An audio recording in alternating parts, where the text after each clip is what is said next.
ថ្ងៃនេះ Julie និង Novi មកដល់ព្រៃ Amazon ដ៏អស្ចារ្យពួកគេរៀបចំចាប់ផ្ដើមដើរចូលទៅក្នុងព្រៃនោះ Julie និង Novi ចាប់អារម្មណ៍សត្វបក្សីមានពណ៌ស្អាតៗដែលកំពុងហោតលើក្បាលព្រៃ Amazon ពិតជាសម្បូរទៅដោយជីវិតសត្វបក្សីជាច្រើនពួកគេឆ្លងកាត់ស្ពានតូចមួយខ្សែនៅក្រោមស្ពាននោះមានទឹកថ្លាដែលមានត្រីពណ៌ស្អាតៗហែលក្នុងទឹកគួរឲ្យចាប់អារម្មណ៍ខ្លាំងណាស់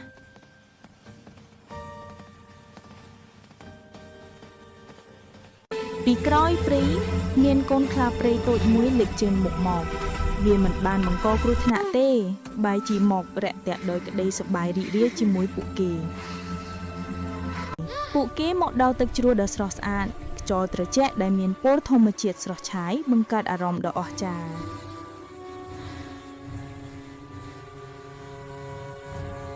ពួកគេរកឃើញផ្លូវប្រាសាទបុរាណខ្មែរដែលលាក់ខ្លួននៅក្រោមស្លឹកឈើ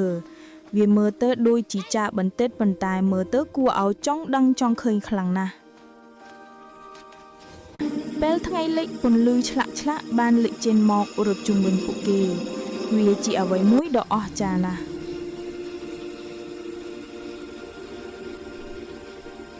ក្រោយពីការផ្សងព្រេងមួយថ្ងៃពេញ Julie និង Novi ត្រៀមត្រឡប់ទៅផ្ទះវិញពួកគេពោរពេញទៅដោយអនុស្សាវរីយ៍ដ៏សែនសប្បាយដែលមិនអាចបំភ្លេចបាន។